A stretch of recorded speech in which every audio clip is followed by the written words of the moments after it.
Right now, the National Weather Desk, California burning. The park fire multiplies in size, leading to evacuations and concerns about when it will finally be contained.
Right now, the National Weather Desk, California burning. The park fire multiplies in size, leading to evacuations and concerns about when it will finally be contained. We actually now have to move. We have to back up.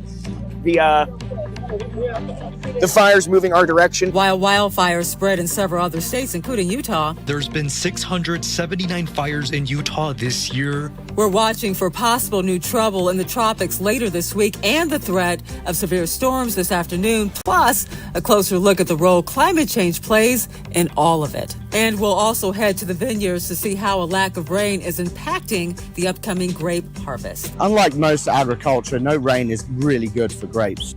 From our nation's capital, this is the National Weather Desk. Good morning, everyone, and welcome to the National Weather Desk. I'm Angela Brown. The massive park fire is not only the largest wildfire in California this year, it's also among the largest in state history. It has now burned more than 360,000 acres, which is bigger than the city of LA. Right now, it's just 12% contained.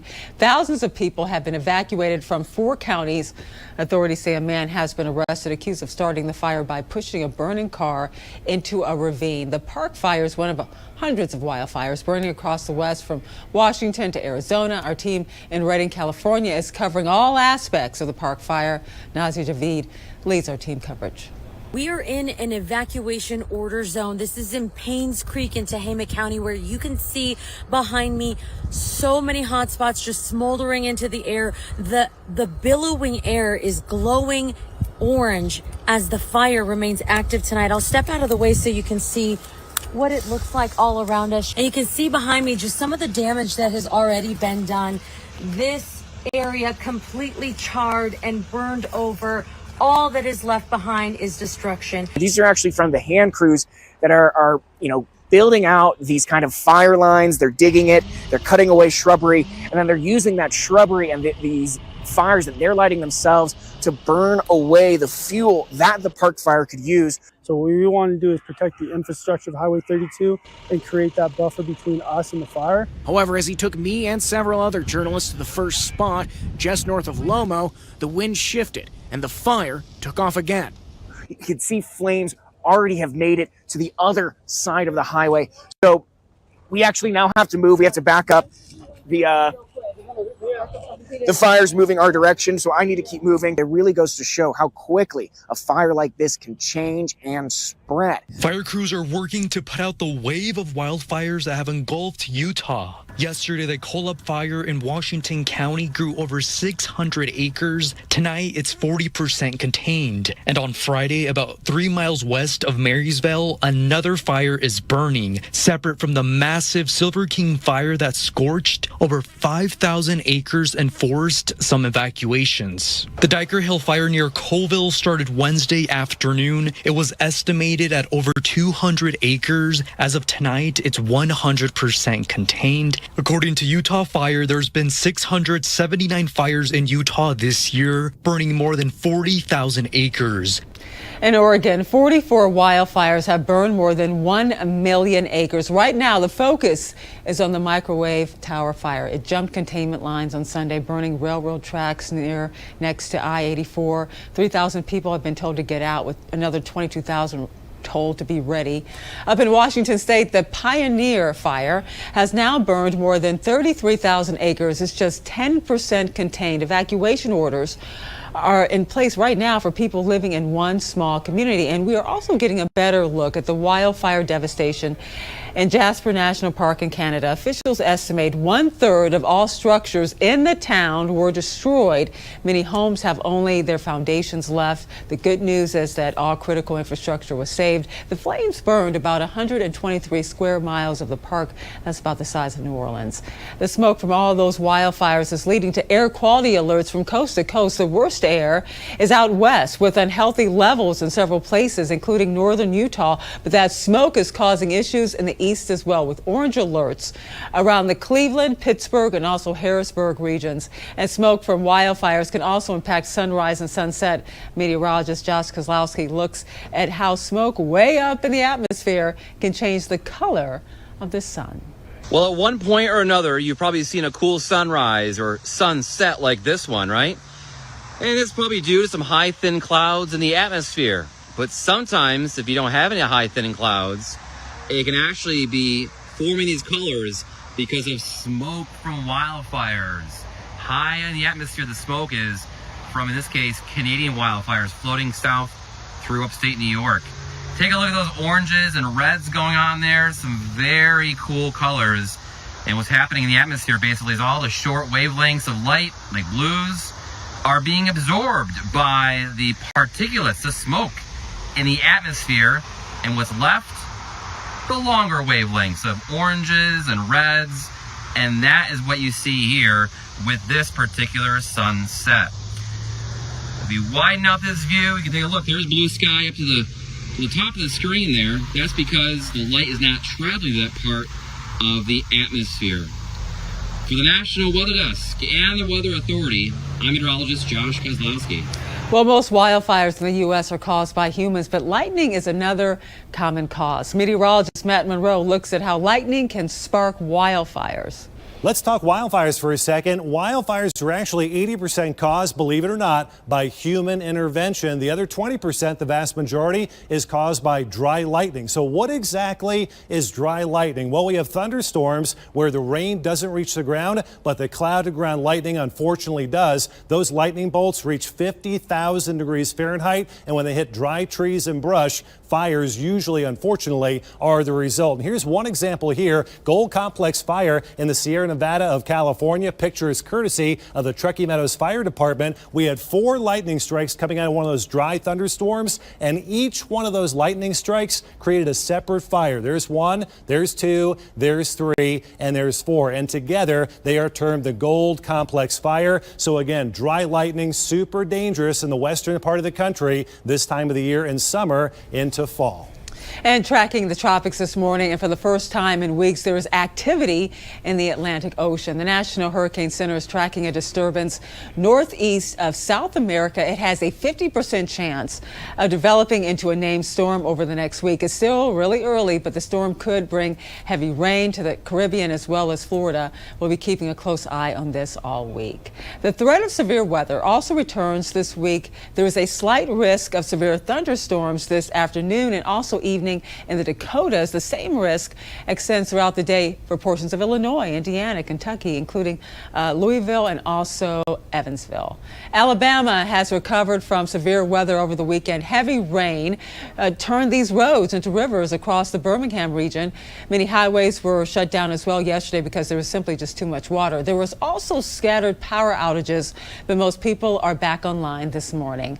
And now turning to West Virginia, where nearly the entire state is dealing with some level of drought, from abnormally dry conditions to extreme drought. According to the U.S. Drought Monitor, Daniel Burbank spoke to some farmers about how these conditions are affecting their crops. I'm really surprised about the currants this year. The Burdettes are on their way to check the fields. A little sour, but it's going to be great. This rain gauge was completely empty during our visit, an unfortunate sign this season. Several government agencies reported this is West Virginia's 12th driest year on record. It's been pretty extreme. Plus the heat, the temperature, and the high humidity. So it's everything together. So it's like the perfect storm. Friday, Governor Jim Justice issued a state of emergency because of dry conditions. This now allows the state's Emergency Management Division to respond to drought-related issues. There's one thing the Burdettes say, and that's regardless of the drought conditions, West Virginians, like this blackberry, are always resilient. I think it's passion. I mean, you'll find with every farmer that that's what it is. I mean, there's so many farmers, and that's the one thing we all have in common. Burdette pointed out they've had a record year of sales because of early harvests, but a couple Jackson County, West Virginia farmers told me over the phone some of their corn crops are suffering and need moisture. Burdette says their irrigation system is helping keep the crops alive, but without additional rainfall, this year's grapes and next year's blueberries could be impacted. And coming up from the National Weather Desk, Maryland has also been dealing with drought conditions, but grape growers in the area say it's welcome news. We'll find out why. And we'll look at how a warming climate is impacting hurricane season.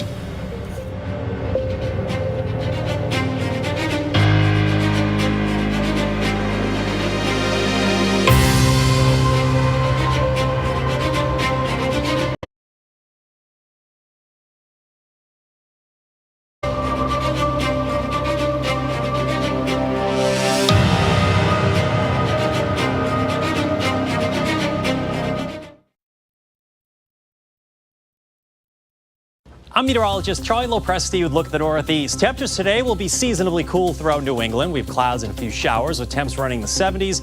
Best chance for hitting the 80s will be back in New York and through portions of New Jersey. This little storm system backs in on us today. A steady rainfall is expected through parts of southern New England. Elsewhere, there'll be a few showers. Notice how this little system starts to pull away on Tuesday. Tuesday will feature partly sunny skies with a chance for a few showers and thunderstorms.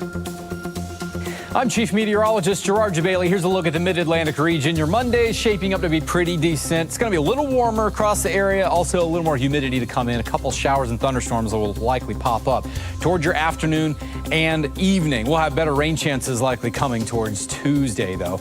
All right, so temperatures will warm up depending on where you are. If you get hit with a rainfall, it'll be a little bit cooler, but we could see as warm as 92 degrees or so. As we move into Tuesday, a little bit cooler with the rain around. I'm meteorologist Vetus Reed. Here's a look at your southeast forecast highs. It's going to be a hot one over in Nashville, looking at about 90 degrees. Even hotter in Tupelo, 95. Mobile, 92 degrees compared to a little bit cooler air. Raleigh at 81. Charleston, 88. Jacksonville, hot 90, as well as Tampa. It looks like we are seeing a mixture of sun and clouds across parts of the south from Jackson to Birmingham. We do have some spotty showers moving across the Tennessee Valley. A few heavy rainmakers as we go through the afternoon. Atlanta and then up towards Raleigh, mostly cloudy. And then Jacksonville, maybe a few late evening showers.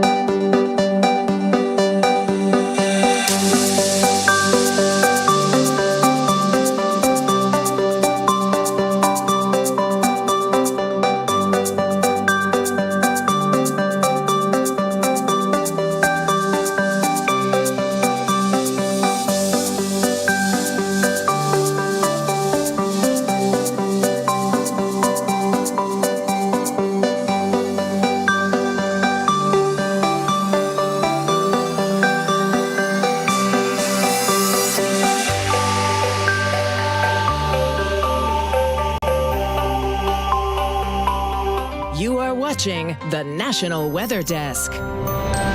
Drought has been an issue in Maryland in recent years, but the dry weather is not all bad news. Meteorologist Amy Aronson looks at why grape growers in the region are thankful for the lack of rain. Unlike most agriculture, no rain is really good for grapes. So if you look at these clusters here, these are a little bit smaller. The berries are about as fully developed as they're going to get at this stage. And you'll notice that they're much, much smaller than a table grape. And a nice loose cluster like this means that when the grapes start ripening, they're going to get even ripening throughout the grape. James Pritchard says the best wine comes from these small grapes. So with wine, we're looking for nuance and concentration in the profile of the grapes. So we get more of that when the grape berries are smaller, the skin to juice ratio is higher, and we just make better wines. When there's too much rain without breaks, the grapes suffer. What happens is because the grapes are starving of water, they're then going to drink all the water, and then we often see the berries swell too quickly, the skins are brittle, and then they split, and then we can't make wine from them. When tropical systems move into Maryland, there's not too much vineyards can do. Pray.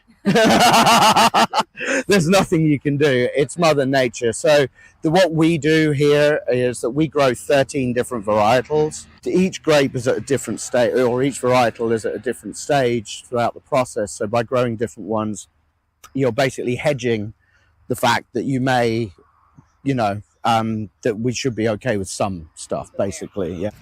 Cheers from Bordy Vineyards in Hydes, Maryland. I'm meteorologist Amy Aronson. And do you know when the warmest part of the summer is in your area? Meteorologist Jeff Exline recently posted on social media about it, and most people were surprised by the answer. If you're growing tired of the heat and humidity of summertime and you're clamoring cozy fall days with football, I do have some good news for you. For much of the country, we've already surpassed the warmest part of summer. Check out this map here, courtesy of Brian Brett Schneider. He's a climatologist, and most of the country, with the exception of those areas that are colored in purple and red, have already reached the hottest part of summer. Those other areas will reach it typically in early August. Now, there's a seasonal lag when it comes to our seasons. Typically, our warmest part of summer is a month after the summer solstice, which is the longest amount of daylight of the year. Well, why is there a lag? Well, typically because, it has to do with water. Most of the world is covered in water, more than 71%. And it takes longer for water to heat up. Thus, there's that lag going on. That's why when you boil water on a stove, right, the pan gets hot before the water inside. It takes longer for that water to heat up. That's why there's a lag to our seasons. Typically, the warmest part of summer is 1 month after the summer solstice. Climate change is having a big impact on weather. Meteorologist Jenna Warner looks at how a warming climate is impacting hurricane frequency and also intensity.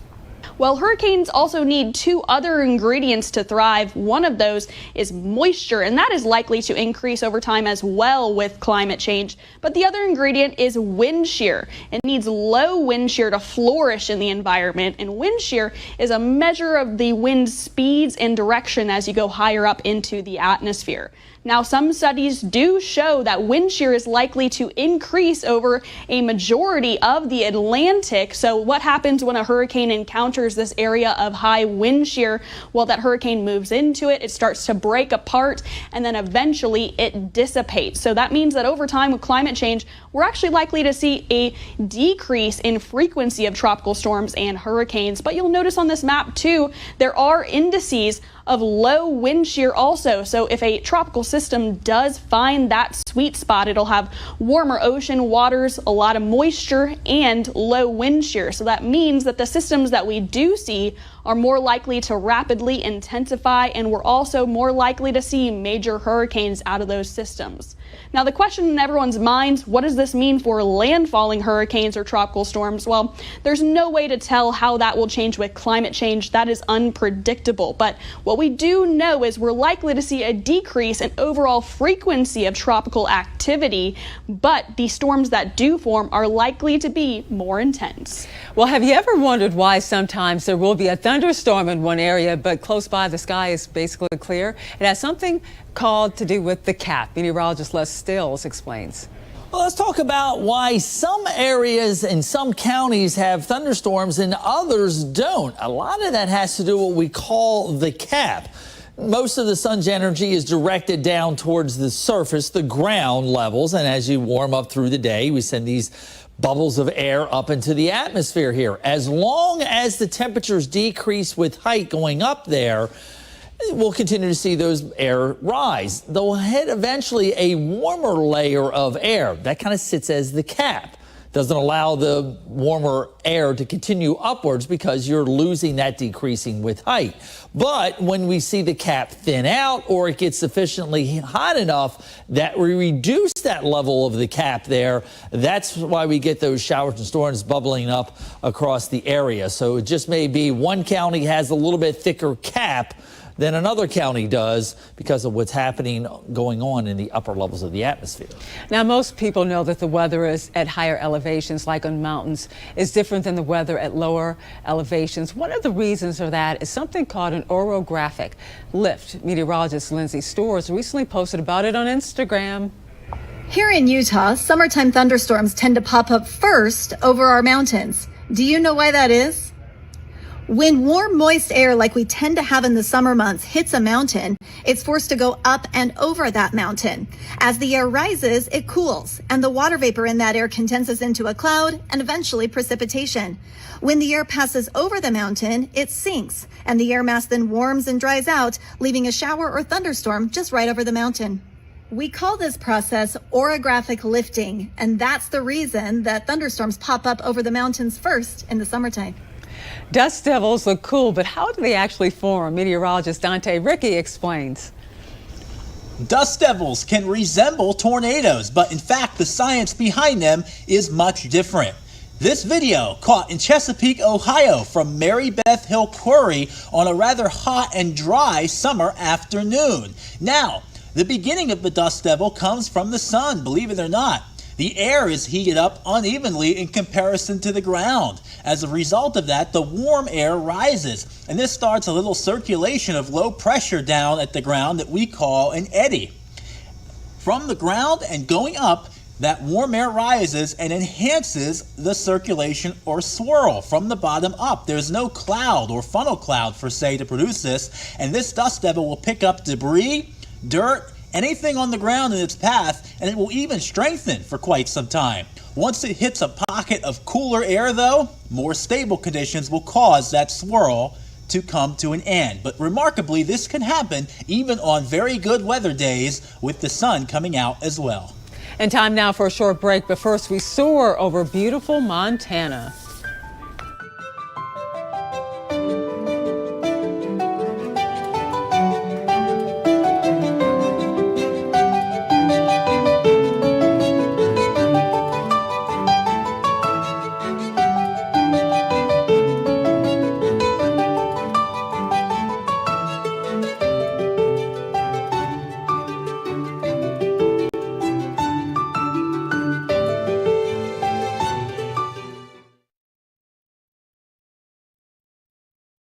Hello everyone, I'm meteorologist Sarah Converse. It's going to be active across the Midwest as we see a bunch of different clusters of thunderstorms moving through places like Illinois, Indiana, and Ohio. But do note we do have some very hot temperatures to the west. Places like St. Louis under an excessive heat warning, 93 for St. Louis today, 95 in Kansas City, Wichita 102 degrees. And we'll have showers and thunderstorms continue through the Ohio River Valley with warm temperatures overnight. Good Monday morning. I'm meteorologist Joe DiCarlo. Look at our forecast across the region and a typical summer day here in late July. We'll start in the 70s. We'll be in the 90s to even some lower 100s out towards West Texas. So it's going to be hot and mainly dry across the region on your Monday. And that's going to stick with us throughout the week. Here's your Tuesday, starting off with temperatures in the 70s. We're back in the 90s and those triple digits again out to the west. Have a great Monday. Good morning. I'm meteorologist Rebecca Stevenson. Here's what's happening across the west. A big cool down happening over the entire west with temperatures falling into the 60s along the coastline and rainfall at the driest time of year in the Pacific Northwest. That is helping these cool temperatures move in. However, with the wind and dry conditions we still have, so across the Great Basin, critical wildfire danger while cooler rainfall pushes eastward, helping out the fire concerns in the north. That's the scene from here.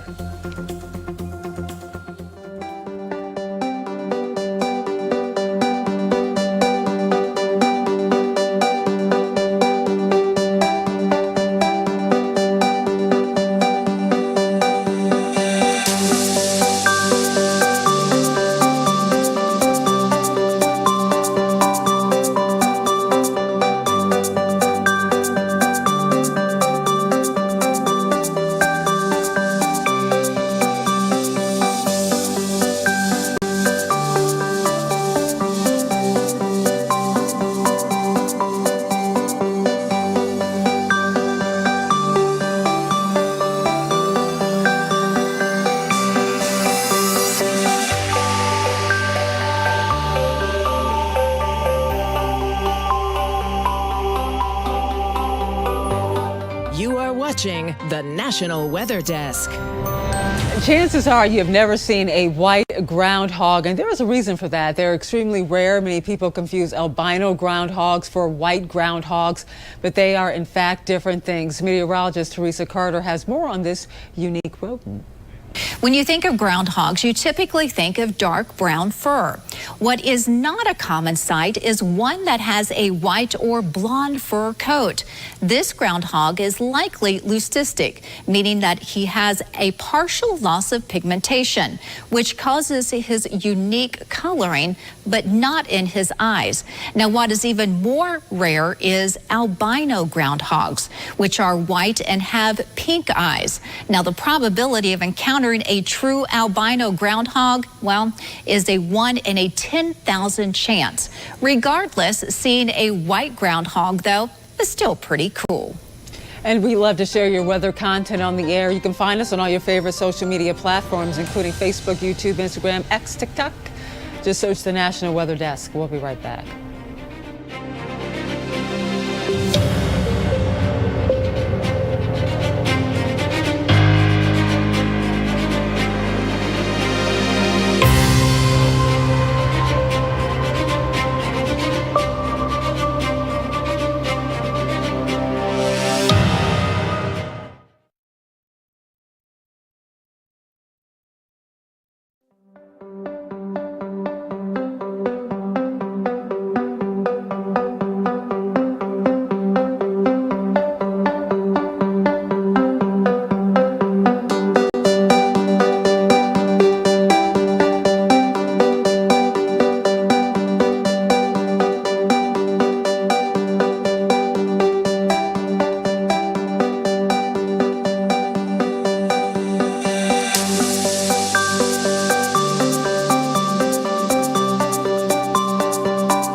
Thank you so much for joining us. I'm Angela Brown. Make it a great Monday, and I'll see you right back here tomorrow.